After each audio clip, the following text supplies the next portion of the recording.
Então, nós vamos iniciar os nossos trabalhos, pedir para a Malvina fazer a nossa oração. Pode ser, Malvina? Pode sim, Márcia. Obrigada. Então, vamos lá. Nesse instante, vamos fechar os nossos olhos, pensar em Deus, pensar em Jesus e agradecer por mais um dia vivido com a nossa família e também pelo nosso aprendizado de todos os dias. Obrigada, Senhor. Nos fortaleça, nos ilumine sempre, para que possamos cada dia estudar, perseverar na sua doutrina. Jesus, peço por todos os que desencarnaram, que eles possam encontrar o caminho da luz. Jesus, aqueles que estão nas ruas, envia, Senhor, os espíritos amigos, a fim de socorrê-los, intuindo as pessoas para que possam ajudá-los. Senhor Jesus, obrigado por tudo que nos destes no dia de hoje.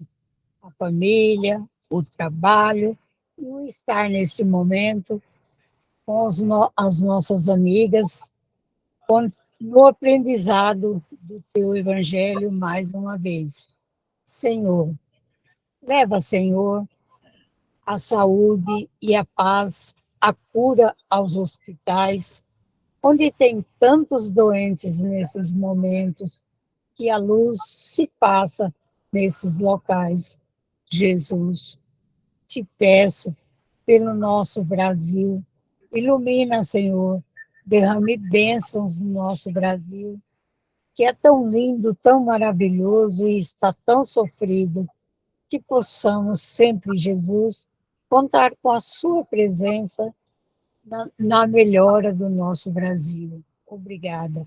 Esteja conosco, Jesus, hoje, agora, por todo sempre. Que assim seja. Que assim seja. Graças a Deus. Obrigada, Malvina. Nada, obrigada eu. Então, nós já estamos no capítulo 23 de O Evangelho, dessa temporada atual, né? Terminando, a gente volta, né? Já sabe. Então, nós estamos estudando sempre na sequência. E aí, no capítulo Estranha Moral. Quando nós vemos essa palavra estranha, moral, há uma tendência de pensar que estranho significa esquisito, uma moral esquisita. Nós usamos muito a palavra estranha para referenciar algo que nos parece esquisito, né? Mas fora dos quesitos, fora da ordem, né? Fora da ordem. Entretanto, estranho significa desconhecido, não é?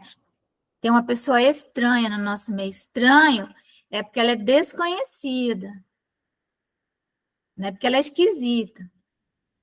Esquisito, né?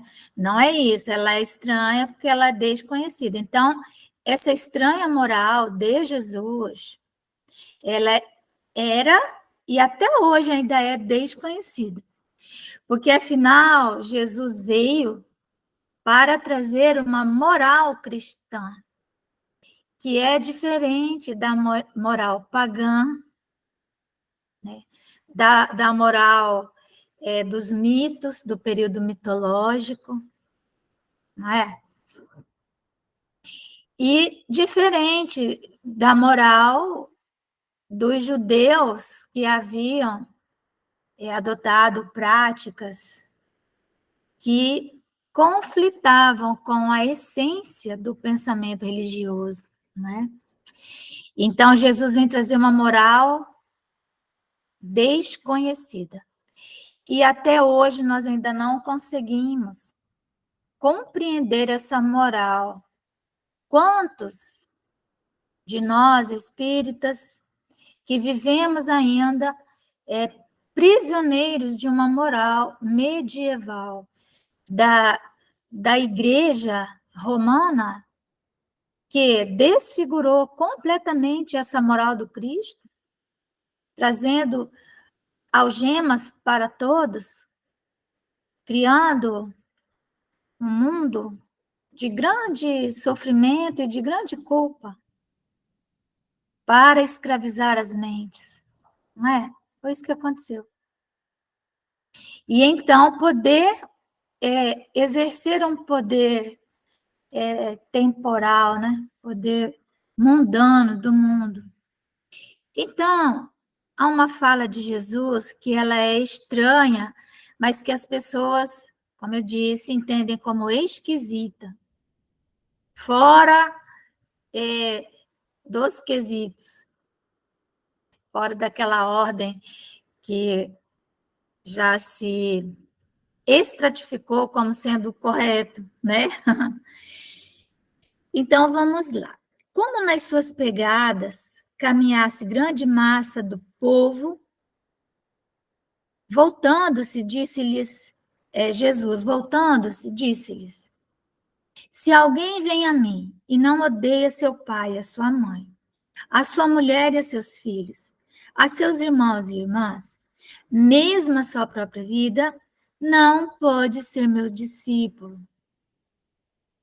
E quem quer que não carregue a sua cruz e me siga, não pode ser meu discípulo.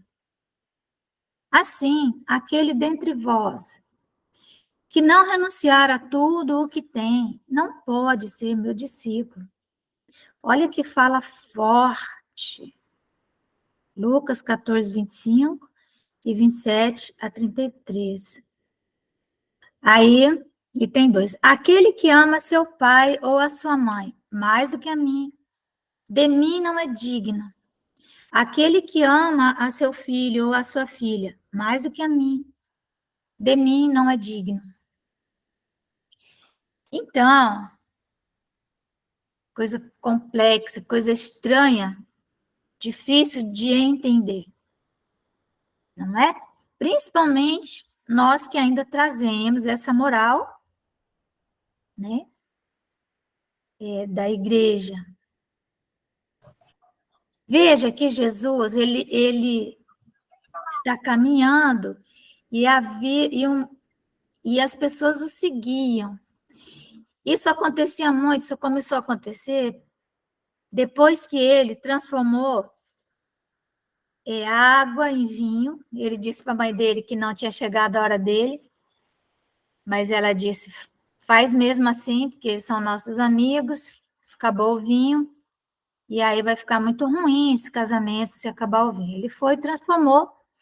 Em seguida, ele sai dali, vai para a casa de Pedro, cura a sogra de Pedro, e a partir de então, ele passa a ser reconhecido como um milagreiro. E aí a multidão sempre o buscando, mas vem aquela pergunta dele também, né? Em outro momento, que buscais? Que buscais? Aí ele ainda, em uma dessas, porque isso ocorre várias vezes. Ele diz assim, será que vocês sabem o que me aguarda? Vocês estão em condições de beber o meu cálice? Por que vocês continuam atrás de mim? Vocês buscam o quê? Buscavam a cura do corpo, buscavam solucionar questões puramente materiais. Eles não estavam maduros ainda para compreender que Jesus vinha trazer essa moral nova, né? Que Jesus vinha trazer uma forma completamente diferente de encarar as relações a partir dele, né? Então, ele diz para o povo assim, veja, ele está querendo dizer com isso que aquele que o seguisse seria de tal modo demandado, ele teria tantas coisas para aprender, a fim de que estivesse capacitado para ajudar na implantação do reino de Deus na terra, que ele não teria tempo para mais nada. Ele teria que abandonar, isso ele fala também mais à frente, né? Tem também, mais aqui a gente vai ver, abandonar pai, mãe e filhos, né? Essa estranha moral. Ele teria que, aqui ele está falando o seguinte, odiar os pais, no sentido, significava essa palavra, odiar, é gostar menos de seus pais, não ser apegado aos pais a tal ponto de que não conseguisse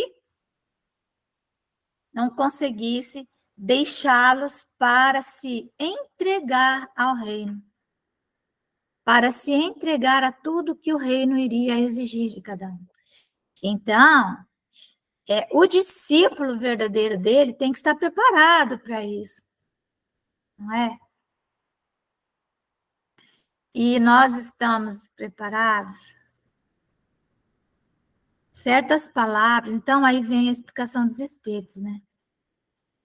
Certas palavras, aliás, muito raras, atribuídas ao Cristo, fazem tão singular contraste com seu modo habitual de falar, que instintivamente se lhes repele o sentido literal.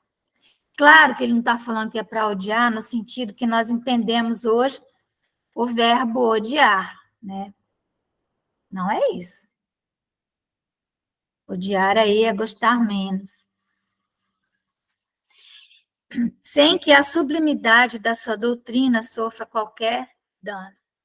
Escritas depois de sua morte, pois que nenhum dos evangelhos foi redigido enquanto ele viveu, lícito é acreditar-se que, em casos como este, o fundo do seu pensamento não foi bem expresso, ou que não é menos provável, o sentido primitivo, passando de uma língua para outra, há de ter experimentado alguma alteração. Basta que um erro se haja cometido uma vez para que os copiadores o tenham repetido, como se dá frequentemente com relação aos fatos históricos. Lembrando que não tinha máquina de xerox naquele tempo. Primeiro que alguém ouviu Jesus falando para a multidão.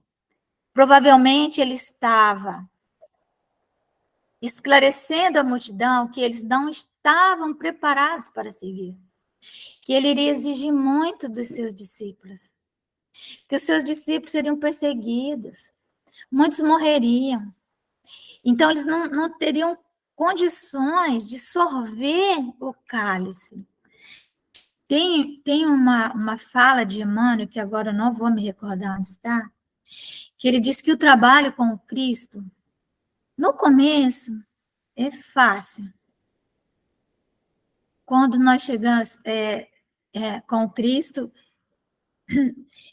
na doutrina espírita, no começo é fácil, porque nós chegamos na doutrina e nos encantamos com ela. Ficamos encantados, né? Há aquele período de namoro, de paixão, de encantamento. Manter-se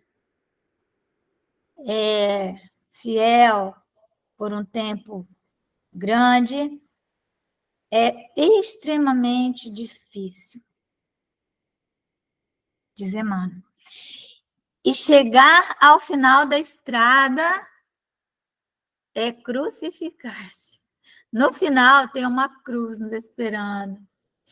Então, é isso que Jesus estava falando para a multidão. Então, os discípulos, os que escreveram os evangelhos, eles ouviram isso, foram passando de forma oral. Por exemplo, Lucas, né? Nunca conviveu com Jesus, ele era um discípulo de Paulo, que também não conheceu Jesus. Conhecia os evangelhos de ouvir falar. E então, ele escreveu isso dessa maneira forte, né? O termo odiar nesta frase de Lucas, se alguém vem a mim e não odeia seu pai e sua mãe, está compreendido nessa hipótese. na hipótese de que, ou ele não, com certeza ele não usou a palavra no sentido que nós temos hoje, ou as traduções, elas modificaram a palavra inicial, né? Ou a palavra não significava isso, certo?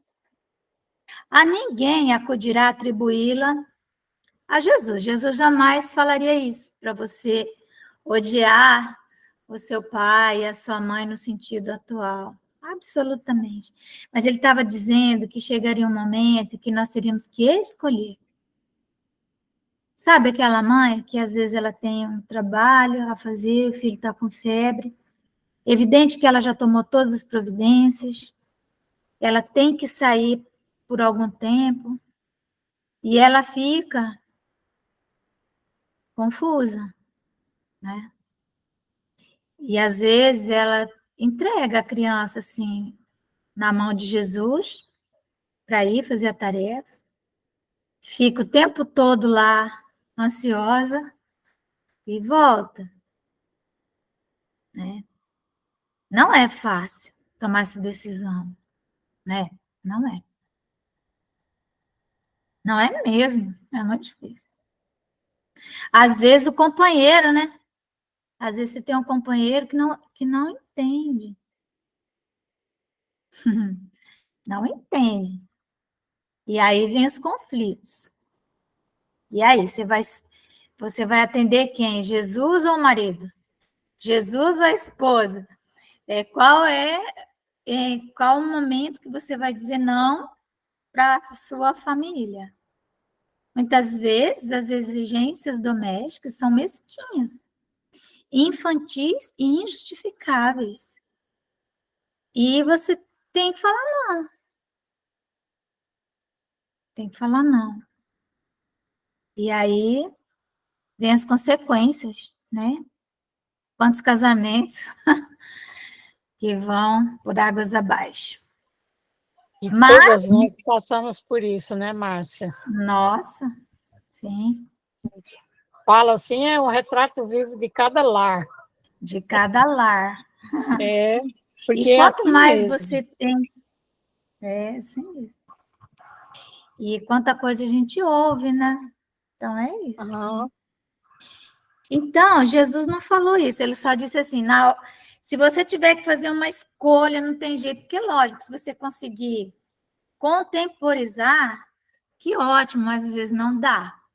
Às vezes é só você que pode fazer aquilo, então você tem que ir, né, para servir ao Cristo. Né? Então, então tem que saber se essa palavra odiar na língua em que se exprimia, a palavra em questão tinha o mesmo valor que na nossa. E não tinha, porque, olha aqui, ó, nesta passagem de João, ele diz assim: aquele que odeia sua vida neste mundo, a conserva para a vida eterna. É indubitável que ela não exprime a ideia que lhe atribuímos, né, hoje. Não está falando aquele que odeia a sua vida, mas que como quando Jesus fala, né, que aquele que abrir mão, né, da sua vida, que entregar a sua vida, ganhá-la-á, né? Então, há um momento, inclusive, que a nossa própria saúde é colocada em xeque, né? A própria saúde. Quantas vezes, né, nós ouvimos, olha, você está trabalhando demais, olha, não sei o quê. E às vezes a gente fica confuso, né? E, enfim, mas aquele que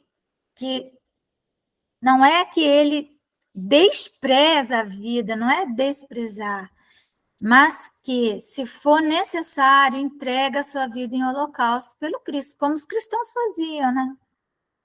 E hoje não tem mais isso, né? Hoje nós temos que abrir mão simplesmente do nosso conforto, do ar-condicionado, né? E nós não conseguimos, é difícil. A língua hebraica não era rica e continha muitas palavras com várias significações. Tal, por exemplo, né, aqui, né, a palavra aqui, no Gênesis, designa as fases da criação. Servia simultaneamente para exprimir um período qualquer de tempo e a revolução diurna. Daí, mais tarde, a sua tradução pelo termo dia e a crença de que o mundo foi obra de 6 vezes 24 horas. 6 dias e um dia descansou. Tal também a palavra com que se designava um camelo e um cabo. Não é? Tem palavras nossas também que elas têm, elas são a mesma palavra de significado diferente. Por exemplo, saia. Se eu estiver fora de contexto, né? Saia pode ser uma roupa, né? Ou o verbo sair. Saia daqui, né? Use uma saia. Né? Não é uma palavra. Então, a palavra camelo, ela significava um cabo grosso, assim, né? Uma vez que os cabos eram feitos de pelos de camelo. Então, ao invés de falar assim, olha, é um cabo de pelo de camelo, já falava assim, um camelo. Você já entendia que era um cabo grosso, né? Daí o haverem traduzido pelo termo camelo na alegoria do buraco de uma agulha. Lembra? Que fala, né? Mais fácil um camelo passar, mas era um cabo. Cumpre, ademais, se atenda aos costumes e ao caráter dos povos, pelo muito que influem sobre o gênio particular de seus idiomas. Não é? Quando você vai fazer uma tradução, você tem que ir na cultura dos povos. Não adianta só pegar palavras, tem que conhecer a cultura, e isso é muito difícil. Sem esse conhecimento, escapa a miúde o sentido verdadeiro de certas palavras. Por exemplo, aqui em Rondônia, nós temos umas interjeições que elas são esquisitas para o povo do Sul e vice-versa, né? Quem não conhece a cultura assusta, não é? Sem esse conhecimento, escapa de uma língua para outra, o mesmo termo se reveste de maior ou menor energia. Pode, numa, envolver injúria ou blasfêmia, e carecer de importância noutra, conforme a ideia que suscite. Na mesma língua, algumas palavras perdem seu valor com o correr dos séculos. Por isso é que uma tradução rigorosamente literal nem sempre exprime perfeitamente o pensamento, e que, para manter a exatidão, se tem, às vezes, de empregar não termos correspondentes, mas outros equivalentes ou perífrases, que se chama, né? Frases paralelas. Essas notas encontram aplicação especial na interpretação das Santas Escrituras, e em particular dos Evangelhos. Se não tiver em conta o meio em que Jesus vivia, fica-se exposto a equívocos sobre o valor de certas expressões e de certos fatos, em consequência do hábito em que se está de assimilar os outros a si próprio. Em todo caso, cumpre despojar o termo odiar de sua acepção moderna, como contrária ao espírito do ensino de Jesus. Então, não é odiar que ele queria falar, mas nós vamos ver na nossa próximo encontro, né, abandonar pai, mãe e filhos, que aí ele falou abandonar, e é uma moral diferente, que nós precisamos compreender, né? Desconhecida para nós. Alguma questão que vocês queiram fazer sobre isso? Deu mais ou menos para entender, né? Aqui tem uma nota, sabe? Também interessante, né? Que a palavra que em latim chama odiate, né? Kai omissei em grego. Não quer dizer odiar, porém amar menos, né? Amar menos. Então, você tem que amar menos a seu pai e sua mãe, mais a Jesus. E é isso mesmo. É um sacrifício grande, né? Ok? Tudo bem, meus amores? Tudo, pode prosseguir. É isso. Gente, nós estamos por lá do Evangelho para o livro dos médiuns, que é obra básica. E nós estamos aqui, né, nessa segunda parte, no capítulo 29 da segunda parte, onde Kardec está todo preocupado, falando das reuniões espíritas e das sociedades espíritas, tá? Então, nós vamos vendo por todo esse capítulo aí, né, que Kardec tinha uma antevisão, né, do que viria à frente, não é? Ele enxergava além. Então, ele ficou ali nos dando muitas orientações. Por isso que nós não podemos deixar, todo dia eu falo isso, vou continuar falando, de estudar as obras básicas, para estarmos atentos, vigilantes, né? Então, ele vem falando aqui, né, anteriormente, no 337,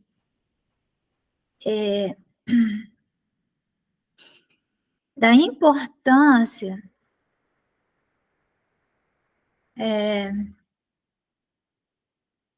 de observar com muito critério as pessoas que estão dentro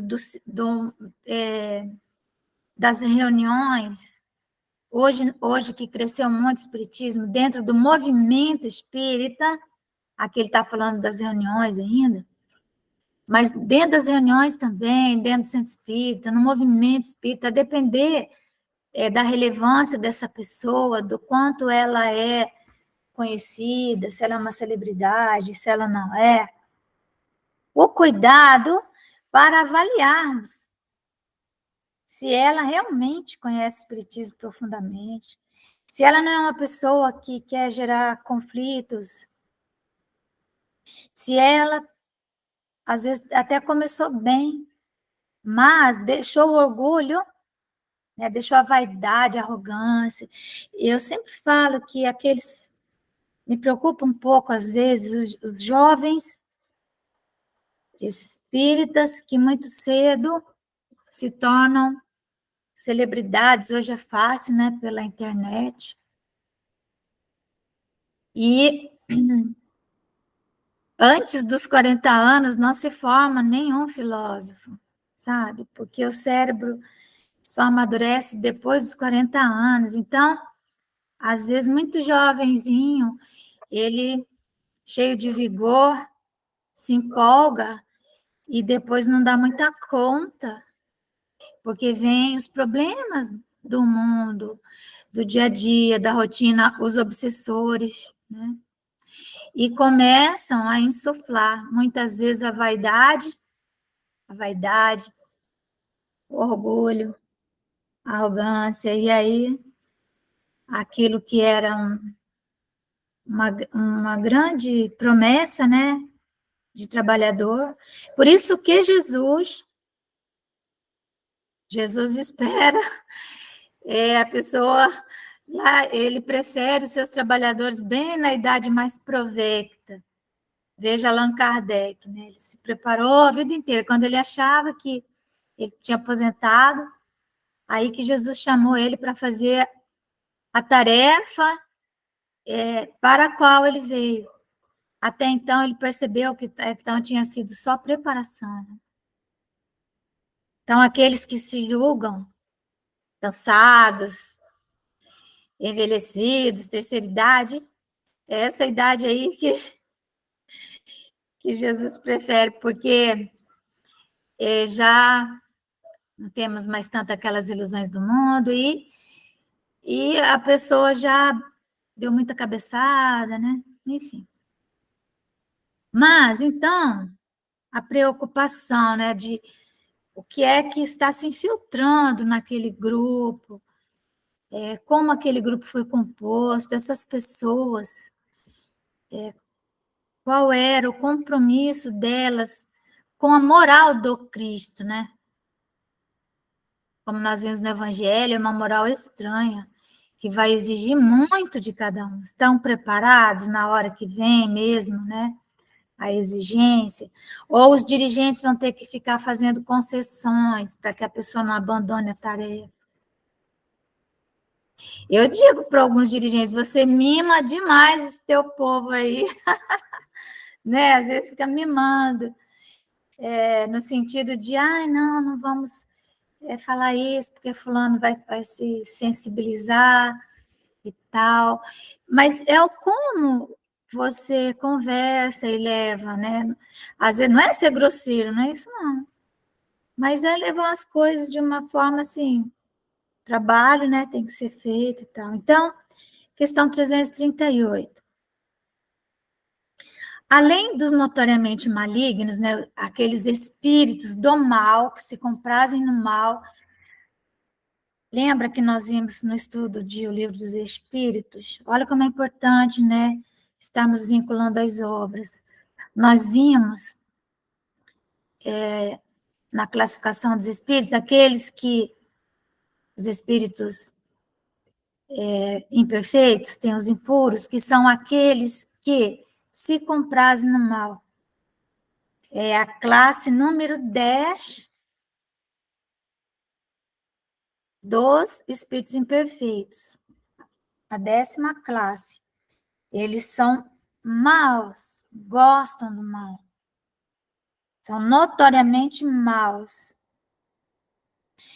Então, que se insinuam, e nós os temos entre os desencarnados e entre os encarnados. Então, além desses, né, que se insinuam nas reuniões, eles se insinuam, né? Eles tentam adentrar, às vezes não conseguem, às vezes os espíritos que protegem as casas espíritas criam barreiras vibratórias, mas, a depender do grupo que compõe aquele núcleo, eles nem sempre conseguirão impedir que essas almas adentrem, encarnados ou desencarnados. Não é só porque está escrito centro espírita que vai ter uma proteção absoluta. Depende das pessoas que estão lá, né? Depende da caridade que aquele centro espírita pratica. Centro espírita que não pratica caridade, ele tem que se cuidar, viu? Além dos notoriamente malignos que se insinuam nas reuniões, há os que, pelo seu próprio caráter, levam consigo a perturbação a toda parte aonde vão. Tem pessoas que são assim, elas são perturbadas e onde elas estão, vai a perturbação junto com elas, tanto desencarnado quanto encarnado. Elas estão sempre prontas para criar um conflito, sempre prontas para entender errado, né? Sempre prontas para levar adiante uma fofoca. Nunca, portanto, será demasiada toda a circunspecção, não é? Na admissão de novos elementos, de elementos novos. Então, procurar saber, evidentemente, né, a origem da pessoa, o trabalho dela, qual é a obra. Às vezes é alguém que está chegando de outro local. Mas também não é impedir que o trabalhador espírita de outra casa não possa se incorporar. Não é? Porque é muito fácil hoje em dia, né, você saber de onde a pessoa vem, quem ela é, não é? Qual o trabalho dela, quais são os seus frutos. Mas há centros que, por medo, né, também de introduzirem pessoas novas, também impede dos trabalhadores que vêm de outras áreas de se envolverem na equipe, né? Os mais prejudiciais nesse caso não são os ignorantes da matéria, nem mesmo os que não creem. A convicção só se adquire pela experiência, e pessoas há que desejam esclarecer-se de boa fé. Aqueles, sobretudo, contra os quais maiores precauções devem ser tomadas, são os de sistemas pré-concebidos, os incrédulos obstinados que duvidam de tudo, até da evidência. Os orgulhosos que, pretendendo ter o privilégio da luz infusa, a luz dentro deles, são os iluminados, né, os luminares, procuram em toda parte impor suas opiniões e olham com desdém para os que não pensam como eles. Não vos deixeis iludir pelo pretenso desejo que manifestam de se instruírem. Mais de um encontrareis, que muito aborrecido ficará, se for constrangido a convir que se enganou. Principalmente quando a pessoa já assumiu um sistema por muito tempo e depois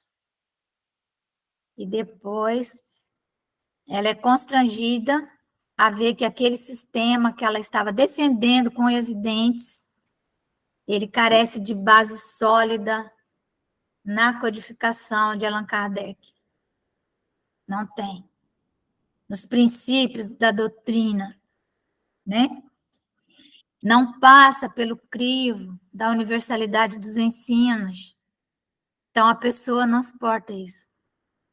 E ele não vai admitir que houve um engano aí. Por causa do orgulho, né?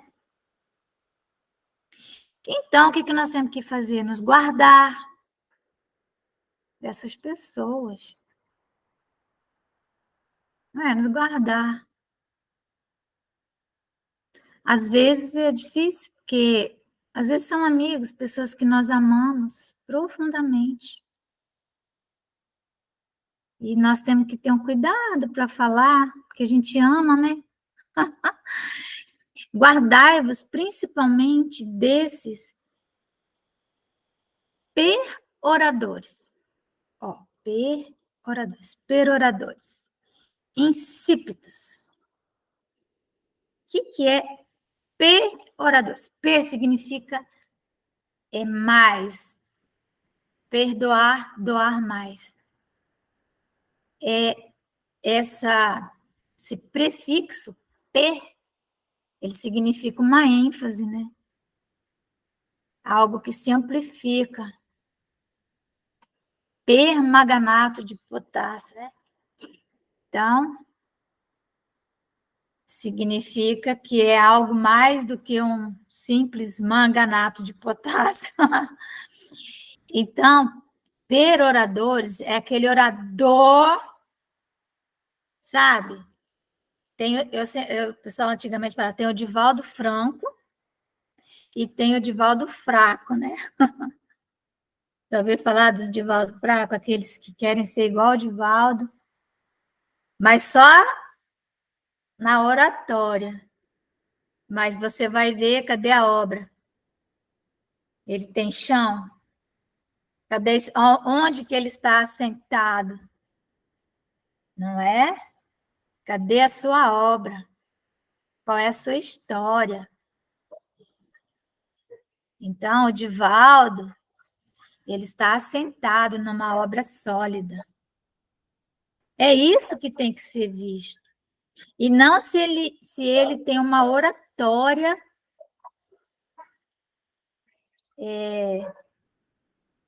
que é, vamos dizer assim, rebuscada, se ele fala não sei quantas línguas, né? É um perorador. É mais que um orador, né? Mas ele é insípido. Falta sal nele. Na hora H, mesmo, ele abandona o Cristo. Na hora que ele tem que dizer a que veio, realmente, ele, hoje, não sei o quê, né? Prefere sempre as tribunas, as favelas. Raramente é visto visitando um doente. Raramente é visto visitando alguém, né, no local de difícil acesso, de perigo, né? Raramente é visto. Mas na internet ele está lá. Guardai-vos principalmente desses peroradores insípidos que querem sempre dizer a última palavra e dos que só se comprazem na contradição. Aqueles que tudo que a pessoa fala, ele vai e coloca uma contradita, né? Que está ouvindo um argumento, às vezes válido e sólido, que vem de alguém que tem alguma experiência naquela área, mas ele só para não dar o braço a torcer, então ele contradiz. Né? Há pessoas com as quais não compensa, você tem que ficar quieto. Uns e outros, tantos oradores sem sal, né? Ou com muito sal. Uns e outros fazem perder tempo, sem nenhum proveito, nem mesmo para si próprios. Os espíritos, aqui espíritos nobres, evidentemente, não gostam de palavras inúteis. Por isso que quando nós vamos ler um texto de Emmanuel, André Luiz, Dr. Bezerra, nós, Dona Joana de Ângeles, então, meu Deus, não tem uma palavra ali que esteja a mais ou faltando. Né? Não tem. Então, é isso, né? Se nós vamos ler um livro, e você pega o livro e ele o conteúdo dele é um conteúdo assim que é muito precário para o que ele se propõe. Os conceitos são muito assim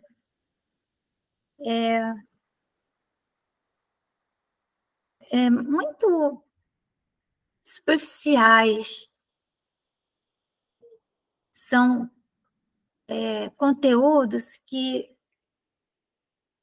às vezes enganam a pessoa que não tem uma profundidade no conhecimento, que leu pouco, mas aquele que já tem uma certa leitura, vê que aquilo tá faltando coisa ali, né? Tem palavras chulas, às vezes. Então, muitas vezes é a filtragem do médium, vamos dizer assim, está lendo um livro, tal, né? Mas então, vamos deixar, né, o nosso tempo para aqueles médiuns mais seguros e aqueles espíritos que já mostraram para nós a que vieram, que sabem usar o vernáculo, né? Que não criam imagens que nos choquem a imaginação, que nos levem para estados de ansiedade, para estados para uma mediunidade telúrica, né? Há livros que você lê e eles são quase pornográficos. Então, o que de bom que isso está fazendo? E outros, ele não tem. Você termina de ler o livro, é como se você tivesse comido um saquinho de pipoca. Né? Eu conheço vários escritores assim, né? Aí também, às vezes, eles se repetem, são repetitivos. Há livros que você lê o primeiro, tá, entendeu? Aí vem o segundo livro. Ele é quase uma repetição do primeiro. Aí vem o terceiro. Ele é uma repetição do primeiro e do segundo. Então, a pessoa não acrescenta mais, ela não consegue avançar. Ela só fica, às vezes, mudando as palavras de ordem, mas é mais do mesmo, né? Como se diz, mais do mesmo. Então, nós temos que ter essa capacidade de análise, julgamento, né? Se nós não temos essa capacidade, outras pessoas devem ser chamadas para fazer essa análise e nos ajudar, né? E sempre ficar com aquilo que é certo. Então, lembrar, obra básica, as obras básicas. Isso aí é fatal. Os autores chamados os clássicos do Espiritismo, que são os contemporâneos de Allan Kardec. Quem são eles? Né? Então, vamos lá. Delane, né? Gabriel Delane, Leon Denis, Alexandre Aksakov, César Lombroso, e tantos outros, que são aqueles que escreveram de própria ciência, né? Camille Flammarion, astrônomo, escreveu muitas obras mediúnicas, graças à relação dele com Allan Kardec, que foi colocado, né, e as análises que eles faziam juntos, o princípio da pluralidade dos mundos habitados. Camille Flammarion era esse astrônomo, né? Ele que descobriu a segunda estrela do sistema de Centauro, né? A estrela beta da constelação de Centauro, que depois sabemos que são 3, né? Mas na época só se via um, e ele conseguiu ver a segunda estrela, a estrela alfa, né? Ela parecia que era uma só, mas era um sistema estelar triplo. E ele então descobre a segunda estrela, Camille Flammarion, e ele tem livros fantásticos, né? Tem um, chama-se O Desconhecido e os Problemas Psíquicos, Camille Flammarion. É um livro em que ele tem argumentos muito sólidos mesmo, não é? Inclusive sobre, nossa, o desconhecido e os problemas psíquicos, recomendável. Então, as obras básicas, as obras clássicas e as obras que nós chamamos de subsidiárias ou mediúnicas. Quais são? Aí nós vamos ter que nos restringir aos médiuns seguros. Porque a mediunidade ela ficou muito banalizada, né? Quem são os médiuns considerados seguros? Então, nós vamos ver Chico Xavier, porque nós temos que ver a vida dessas pessoas. Nós temos que ver qual é a obra sobre a qual eles se assentam, né? Então, Chico Xavier, Divaldo Franco, Dona Ivone Pereira. Gente, tá bom. Ah, Márcia, os outros demais. Os outros demais, eles estão nesse entorno aí, tá certo? Estão nesse entorno. Porque se nós pegarmos Chico, Divaldo e Ivone Pereira, 500 anos nós ainda não desvendamos esses livros. 500 anos. certo? Então, os outros, nós pegamos, por exemplo, tem romances interessantes e tal, te lê. Mas não é obra que você vai estudar e, né? Vamos ficar nesses, não é isso? Eu vou dizer uma coisa a meu respeito. Eu escrevo livros, mas eu os assino com o meu nome, Márcia Regina Pini. Porque né, eu tenho um controle sobre eles. Eu não vou dizer que esse livro foi escrito por espírito tal ou qual ou qual. Eu não vou transferir essa responsabilidade. Ela é minha, né? Responsabilidade minha. E, enfim, mas, com certeza, quando se trata de estudar a doutrina espírita, nós temos que ficar nessas obras, não é? Nessas obras. As outras nós vamos, porque como é uma doutrina prospectiva, aí tem textos belíssimos, aí nós temos Raul Teixeira, nós temos vários companheiros que têm textos muito belos, né? E que nos ajudam, mas são sempre subsídios, tá bom, meus queridos? Então, nós vamos esperando que todos tenham compreendido esse conteúdo, rogar a Jesus que nos envolva aí na sua paz. Vamos parando a nossa gravação por aqui.